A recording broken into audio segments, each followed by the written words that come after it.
In today's Flashscore interview, we sat down with Sonny Pike, who will always be known as the greatest footballer that never was, and in fact that's precisely the title he gave to the brilliant book on his life story.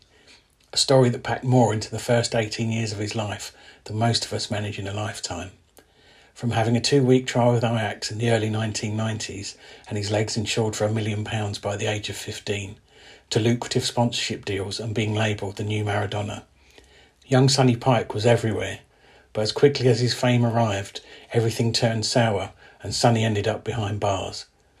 He even considered suicide in his late teens, but fortunately pulled himself back from the depths of despair and now speaks to academy players and parents to warn them of some of the pitfalls that lie ahead. Sonny Pike's harrowing but inspirational story is just as relevant today as it was 30 years ago. Okay, so before we get into well, it's an incredible story. Can you just give me a bit of background on where you grew up, family life, and that sort of thing? Okay. Right. So I grew up in Enfield in an area. That's where I'm from, North London, Enfield. I was actually born in St Bartholomew's Hospital, which is in the city. All my family come from either Bow or Hackney, the East End area. Proper company. But like, yeah. So like most families, I think now they're born in maybe central London, but eventually everyone moves out either to Essex, Hertfordshire, or wherever they move out. We ended up in Enfield. So by the time I was, I think, by 5, 6 years old, ready for primary school, I was in Enfield, and that was me starting into primary school. And then obviously from then I started getting into football. But as another little thing into my background, it's quite interesting for people. No one in my family was into football. All Yeah. my dad and my uncles and that all was into boxing. So I was like a bit of the black sheep, and the other one really was the only one who liked football. So So yeah, what made you choose football? And I'm guessing, from knowing a little bit about your story already, yeah, at a very early age you got into football. I'm guessing, like you say, about 5, 6, that sort of age. yeah, that's right. Yeah, so 5 or 6 years. I mean, 6 years old. I went to primary school, Forty Hall, a little church school. Couple of a friend of mine in the class that was into football, so I sort of just went with the boys at football. And at that time, it was Liverpool was the best team, and it was Ian Rush and John Barnes. So I started to watch them. I started to listen to, and there was actually a boy in my class called David Bamfro who loved them two players, and we would imitate. He'd either be Barnes, and I'd wait in the middle for the cross and get the shot, which was usually with a stone in the playground. Would kick a stone across, and I control the stone and shoot it through the. There was two trees that had like a little metal fence behind. A lot of the time, that started going through the metal fence and hitting the teachers' cars. So then so we were smashing up people's cars at break time. They turned that into a tennis ball, and then eventually was allowed a softball. I think only Yeah, people of a certain age will understand that analogy as well, won't they? I know. Yeah, that's right. So yeah, he would be Barnes, I'd be Rush, or then sometimes I'd go out on the wing and I would be Barnes, and we'd do the Rosenthal, the commentary as we were playing. Oh, he's coming in and he's coming, and we'd do all as we was doing it. We would go through the whole sort of thing. One of us would be commentating what's going on and everything else, and yeah, and that's how we ended up getting soft balls in the school because all the stones were smashing up the teachers' cars. Brilliant. Was it Yeah. immediately obvious, actually, how good you were? Because, I mean, obviously, to have reached, I think it was when you was about 12, wasn't it, 12, 13, and people are already then, bizarrely, I think, calling you the new Maradona. Yeah. How good were you if you can compare yourself to the kids you were playing against? And I'm guessing there was Sunday league sides at some point as well. Yeah, that's right. Yeah, so just a normal area like Enfield, just for the normal kids wanting to be football players. But one thing I would say is that within not long of me playing football, they made their first school football team. It was like a church school. They never had a football team before, and they've made a team together. And I think at that point, let's say if it was like full of year fives and year sixes made the team, I was in year 2 or 3, and I was in the team. I was the only kid out of my class in the team, so I might have been, say, I don't know, say 7 or 8, and all the other kids was 10 and 11, and I was the only kid, and all the other kids in the class were like, Sonny's playing with all the older boys, like he's in the team, like sort of thing. So it was a really big thing. Yeah. So that was the first time I thought to myself, right, when I went to go on the pitch of that very first game, I was like, bloody hell, I'm well younger than all the other kids. Do you know what I mean? All the other kids was like looked like big boys, like really big boys to me. Yeah. So I thought to myself, like, yeah, I could notice maybe something. I didn't maybe think that I was so good, but I thought it was a little bit different. I knew I was getting treated differently from that point, I would say. And then from a little few years on, when I started to play more grassroots football and over at Enfield playing fields, which is like a version of, if you know Hackney Marshes, anyone who's watching, it's a very similar type thing of Enfield, maybe, I don't know, maybe close to 50, 60 pitches or something like that. It's a big area. I play over there for Enfield Football Club, and a lot of people would just come and stop and start watching my game for it felt like no reason, but I just get a lot of attention. As soon as I come off the pitch, there'll be a lot of people there, a lot of coaches want to talk to me. And then eventually, like the local papers like the Independent and the Advertiser, Enfield, they started to do little clips of just like tiny little things. As I don't know, Sonny scores a clear winner or something like that. Because I was scoring so many goals, I might score, I don't know, 100 and plus goals a season, where other kids were scoring, I don't know, maybe 30 goals a season, whatever it was. But yeah, I'll just be a bit of a goal scoring machine, really. I was greedy. You wouldn't want to be playing up front with me. Was that how the Ajax thing came about? Because obviously that's where, I guess, the fame, if you want to call it that, came in for you. Was it literally sort of word of mouth from, you playing on those pitches that then the word got about and then Ajax came in for you? Because, for people of a certain age, that they probably won't realise that the academy system wasn't really a thing then, or if it was in its very early stages. Hall of Excellence, they call it, but it was nothing. It was nothing. It was quite natural, I suppose, in that way. Even though some of the things later on didn't feel like it was natural, things were just getting put on me. But at the beginning of it, where, as I said, it was like local papers like that for, I want to say, from like 9 years old till 10, 11 years old. And then what happened was, that was happening quite often then. And I got asked to go on to London Tonight, asked to come and film me. That was the first time I ever got filmed. So all the other stuff was like local papers and things. And they come and film me in a game, and we won 4-2. And I think I scored all 4 of the goals. They couldn't have come to a better game, put it that way. I actually run around the goalkeeper and dribbled around him. You milked it, did you? Yeah, I was taking liberties. But I had a really good game as well, that sort of thing. I've got the big long hair. I've got yellow boots on, yellow Quasar boots. So everyone was calling me the boy with the golden boots, whatever else. They filmed it. And then after the game, they started asking me my favourite players. And I started to tell them players like Johan Cruyff, Pele, Maradona. I actually had a tape with those 3 people on it. We're talking videotapes. I had a videotape with those 3 on it, and I used to watch it 3 or 4 times a day. My mum used to say it drive her mad because I put it in and you have to hit rewind, making all the noise. She said, but whatever time of day it was, morning, as soon as you get up in the morning, you put it in. Nighttime, you put it in to go to bed with. So I was obsessed with those players. And when they started asking me the questions after the game, and then they put it out on London Tonight that I was talking about players like Cruyff, Pele, and Maradona and these guys, it was like, what's this kid talking about? Like, sort of thing. At that point, football was completely different over here, wasn't it? It was like, I think in my book I put it bite, bollock, and bite. Something in others says no, it's like long ball, physical. Vinnie Jones. It was no comparison between English football and continental football at that time, was there? No, not at all. No. And I was talking more that sort of language. And I think when it went out onto London Tonight, it got a lot of people's attention. And then within a few weeks or a few months, even my dad just said to me, "Look," he said, "we've had people come over from Holland. They want to come and film you, but not just that. There's a chance they want you to go and play it over at Ajax or Feyenoord." He said. As soon as he said Ajax, and obviously I thought Cruyff, I was just like, "Cool, we've got to go to Ajax." And that was a little bit of the journey into there. So was the Ajax thing that then I guess came first, and then the sort of like the fame and like Coca-Cola, McDonald's, Paul Smith, I think I've read, all sponsoring you. And I think I'm right, your legs were insured for £1 million at like age 14 or 15, something like that. Yeah, that's right. Can you give me a flavour, and like the people that obviously are going to watch this interview as well, give them a flavour of how that was for you? Because I kind of know where we're going with your story, but a lot of people won't. So, I mean, did any part of you feel like the fame was a good thing, or you were just doing it because you felt you needed to do it? Well, so how would you like me to answer it? Did I think it was a good thing, or do you want me to sort of, because you're right in what you were saying, that the fact is when I came back from Holland, the whole thing just exploded onto another level. I literally actually going out to Holland was a big thing. I actually had a Transworld Sport, remember those?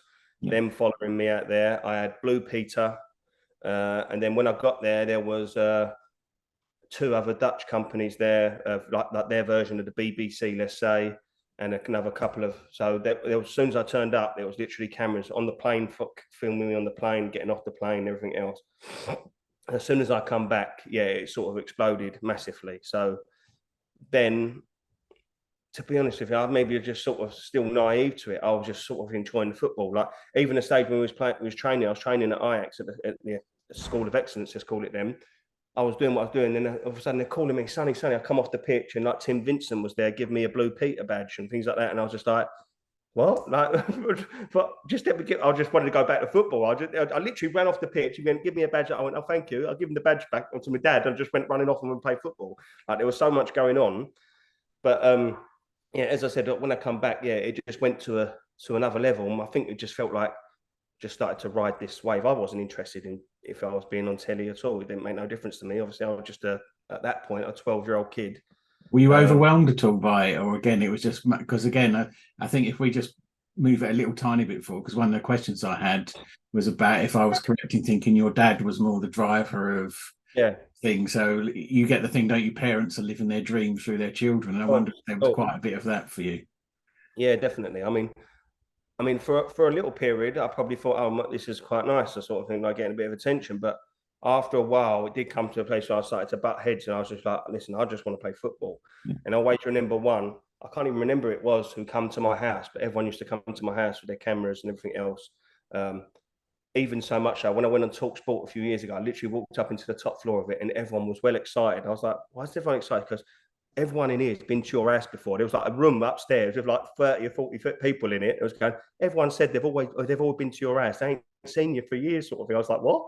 But I obviously can't remember them. I was a kid. But I remember someone come to my house, and I was upstairs, and I was just like, I'd had enough. I got to a stage, I said, Dad, I just don't want to do this no more. And he had to come downstairs, upstairs and calm me down.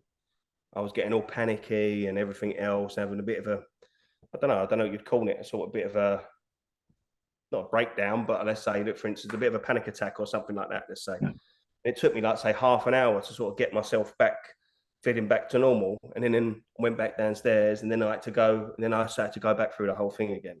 And then off the back of that, like you said, it just snowballs all this type of stuff. Like, that's why I don't tend to do loads of it, because, like, it I just like to concentrate what I'm doing and keep that mainly as the focus what I'm doing. Don't get me wrong, because I know I talk to you a lot, Jason. I don't mind doing things like this, but I don't put myself out for it Yeah. nowadays. I mean, my book got published, I think it was just over 2 years ago, and I think this might be the fourth one off my own back, third or fourth one I've done, because I don't really choose to put myself out there too much. Only if I feel like if it's someone I want to do it for, and if I fancy doing it, sort of thing. And is that because it's got memories that not necessarily you don't want to go back there, but that's part of your life that's gone now. It sort of it is what it is, and Yeah, one hundred you're now percent. doing what you're doing. So Yeah, that's it. Yes, yeah, that's it. So I did. Yeah, so I do it how I think how I'd prefer to done it when I was younger. That sort of thing. I try and leave it. I try and lead it now. What I'd like to do then. Yeah, because as I said, when then it did snowball. It went to like you said. I was on the pitch for Coca-Cola Cup finals before the games, doing kick-ups. They'd call at me at the Coca-Cola kit. I'd have all Coca-Cola kit on and go onto the middle of the pitch, like 80,000 people there. And then I was doing a lot of stuff inside for like if they had like a lot of people there going there for meetings and things and everything else. I'll be the entertainment, let's say. Then I was doing McDonald's adverts, and then like you said earlier, I did Paul Smith. I was getting Paul Smith was making me suits and things like that because I was starting to get awards from Sky Sports at that point. The Sky Sports, obviously, this time we're talking about was when like, obviously the Premier League was kicking off, Sky Sports was kicking off, and then they was just trying to just get as much out as they could, sort of thing. And they started to give me awards. I think in '95 and '96, the up and coming player. and I was getting all them. So Paul Smith was making me suits for that. I was going to I went to his birthday party in his shop in Covent Garden. I think for his 40th or 50th birthday, I was there for that. Mizuno, I was sponsored by Mizuno, so I do adverts, and I was doing things with Zola and all these guys.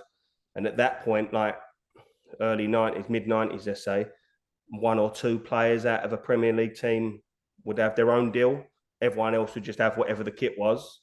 And then a lot of, I don't really mention the name, but some of the Mizuno people was coming up to the lady I was talking to and saying, like, who's this Sonny kid? He's everywhere.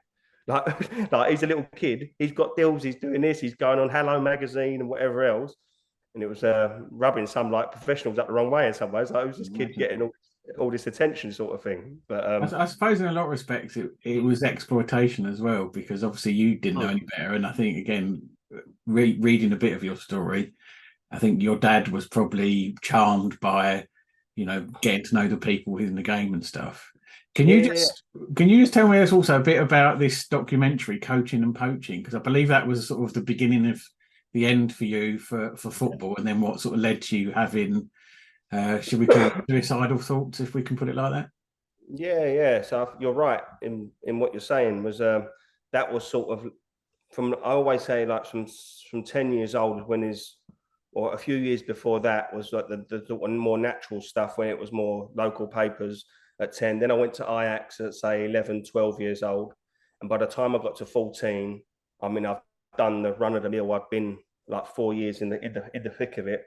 And the last, like the last bit was the pivotal point for me, for it. It just literally just went completely the wrong way. Was this documentary you're saying about, called Coaching and Poaching, which was on Channel 4.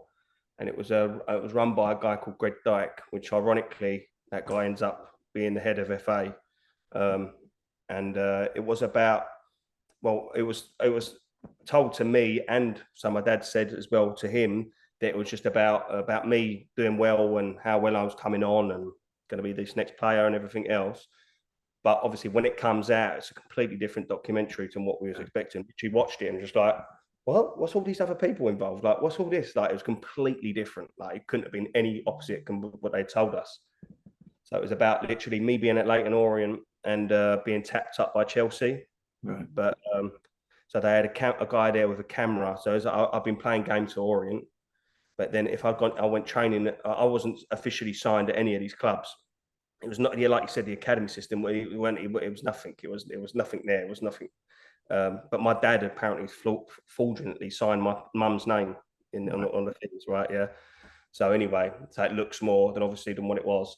And then they sent a guy, and we went to go and train over at Chelsea in an indoor somewhere. And they had a guy there filming me behind like the big green sheet, the nets that you can put across the middle of a sports hall. Yes. All I remember was doing the training, I could just see him keep popping up. He'd keep filming, coming around and filming. As I'm training, I'm just thinking like, what's this guy doing? He's driving me crazy, sort of thing. But I wanted to go and sign for Chelsea at that point because they loved me, and I was like saying, "Yeah, we're gonna da da da," and I was just like, "Dad, just let me just concentrate on doing this. I just want to." But obviously, he's with Greg Dyke there, the other cameraman there. They got chased out by Bernie Dixon, who was the head of the Chelsea there. They got them three, my dad included, all got chased out of the sports hall, and they was in the car park and all happy with themselves. And then my old coach Terry actually came along, who's like, is a big part of my story as well, because big figure for me. He was, as I come out, I grabbed the Lucas aid as I walked out, and Terry's gone like, your dad, and they're right in the car park, and that Bernie Dixon's like going, this is not on, and this and everything else. I was just like, what is going on? Like, what a nightmare. And then as we walked out, anyway, that whatever happened, we got through the conversations there, and then it turned out to go on telly that it was just this big thing about that type of stuff. Yeah, so wasn't happy about that. So was it that sent you spiraling then into sort of depression that you had in your sort of mid to late teens? Yeah. So literally after watching that documentary, it was pretty instant, to be honest with you, because I watched it, and usually my dad would usually watch anything that was, not everything, but anything big that came on the telly and it was going to be a big thing. He'd come to my house where my mum lived, even though they wasn't together, and they hadn't been since I've been like, say, 5 or 6 years old. We'd all watch it together because it was quite a big thing, whatever it was. Let's say, for instance, he wasn't there for this, and I watched it with Terry on my own. And I come out of the pub, and I just stood in the middle of the main road in Edmonton, actually on a roundabout. I stood in the middle of the roundabout on my own randomly, and there's just cars going around me like that. And I just felt like that's what my head was going like. I was just like, this is too much now. I've had enough of this now. And then it actually goes quiet for say 18 months because I stopped talking to my dad. See, Yeah. He comes to see me around about a month later, 3 weeks later, after the documentary's been aired, and I'm training with Terry because he's like a one-to-one coach for me. Turns out he's actually not technically just helping me, but mentally, the lessons he ends up giving me in life are more valuable than anything he could have taught me on a football pitch. Yeah. His background, his ex-army, very strong-minded and everything else. So that's another thing. My dad ends up turning up. And as soon as he comes up towards me, I hadn't seen him for a few weeks. So the first thing I'm going to say to him is, for the very first time, I'm going to say to him, right, that is it. Not like I don't want to do this no more. Mm. And as soon as we did that, boom, we just started butting heads, and that was it. He said, if you don't carry on doing this, because the first one, before he even walked up to me, he said, oh, son, you're right. He goes, I've got some more work for you. I've got some more things, like some more TV stuff for you. I said, Dad, I'm literally about to walk up to him and say the complete opposite. We're just completely collided. Do you know what I mean? Just completely gone the wrong way. And he said, if you don't do it, you ain't got a dad. So then I walked off, got the lump in my throat, I just felt terrible, obviously. And then I just remember Terry throwing me a ball. And then I just started just keeping the ball up and started doing it and tried to sort of block it out of my mind. So for a period, let's say from that was 14, for about 18 months, it goes pretty quiet. I don't see my dad at all. And then I'm trying to get my way back into the game. I'm playing for Crystal Palace. I go back after about a year. I think I spend the first year after that, I've gone play for a local team again. Yeah. And then up at Crystal Palace, which I was actually doing all right with. And I was playing up a year. And I thought, you know what? I'm going to get back in here. I'm going to sort of come in quietly and make my way back through. And then I want to say about 16 years old, at the point when news, I want to say, might have been 99 or something like that now, because as I said, we've gone on a few years. Yeah. Double page spread in the News of the World. It's my dad talking about all these clubs, every club you can, Man United, any team you want to, pretty much the whole Premier League, about things that they'd offered and what they wanted to do for me, and buying houses abroad and do this and paying money and whatever else, how it ripped up his family, this, that and the other. And I was just like, that was it. Then I just dipped again then. And that's when I found myself, I'm going to send you my book, but that's when I found myself driving around on my bike after that thing came out. And I was just like, I had enough of this. I could jump. I felt like I could just throw myself off a bridge, put it that way. I just had enough. And I knew at that point, my ambitions to be a football player had completely gone, because I just thought, you know what, I just need to sort myself out first. Yeah. And that's what I did. I did carry on playing for a few years, but my mentality to want to become a professional football player, it was just all drained out of me. It was like, it's just too much aggravation. The thing I did wrong, Jason, was I connected all the drama and everything else around, well, all that sort of stuff to football. Yeah. When really, that's not the truth, is it? Like, if I'd have just carried on playing the football, it would have been. But I suppose as a young man, it's sort of very easy to do that, isn't it? And I think it's only with the passage of time that you get to understand that you can separate it. And thank God you didn't jump off a bridge. Yeah. Let's move it forward actually again, because it's not a nice stage of your life to talk about. Whereas where you are now, I know it's 20 odd years further ahead. Yeah. You're in a really good place. You're happy, you're smiling. Tell me some more about what you told me off camera about what it is that you're doing now, and how that sort of gives you a buzz around football again. Yeah. So, we're going to have to. So let's say, for instance, if I stopped playing when I was like, say, 19, 20, I didn't kick a ball for 10 years, at least 10 years. And what happened was, I just went through the cycle of normal life. I ended up working on a building site. I actually ended up doing the knowledge to be a black cab driver. And then I was setting myself these little goals after I met my wife. And then I've got a couple of kids, then bought a house.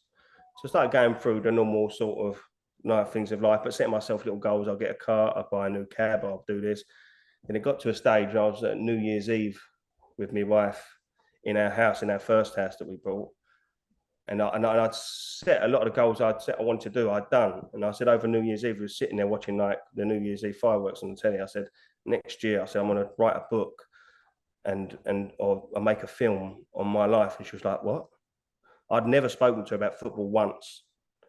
She's like, what do you mean? She was talking to me as if I was a like absolute lunatic. I said, yeah, I'm going to write write a book on my life, or make a film, or do something about it. So there's obviously what's happened. She's like, what do you mean? So I started to tell her everything. I've never even spoke to her about football once, and luckily enough, like none of her family was into football either. So I never got any questions. So I never got anything. So literally, it all went under the radar. And within a few months of that year, this would have probably been about 5 or 6 years ago now. I spoke to a few friends. I spoke to Steve Bunce. You know, so I always bring him up because he put me on to Talk Sport with Colin Murray. Yeah. And then off the back of that, I did an interview, and then literally everyone started messaging me over Twitter. It was like the first time I come out over there, everyone started going, "Oh my God, you've got to do a book. You've got to do this. You've got to do that."